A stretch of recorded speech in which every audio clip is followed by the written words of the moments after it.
Business owners in Ozark are complaining about a new service fee on their utility bills for fat, oil, and grease traps. Madeline Stamper is in Ozark with the reason behind the added expense. Madeline?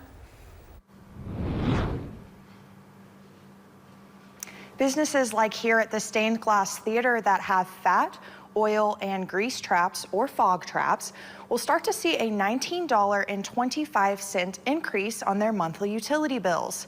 It's part of the City of Ozark's new fog program. Grease can accumulate in sewer lines, leading to blockages. Grease traps catch those oils and keep them from entering the sewer system. According to a letter sent to businesses by the city, the service fee will support regular inspections and program administration to ensure fog traps are functioning properly. However, some business owners say they already pay to maintain the traps on their own. The Stained Glass Theater mostly serves prepackaged concessions, but since the building has a small grease trap, the nonprofit will have to pay that new fee. I think the flat fee is not the best way to go about this.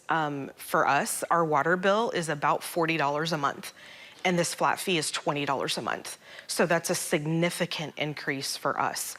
And as a nonprofit ministry, we don't have a lot of way to recoup those funds.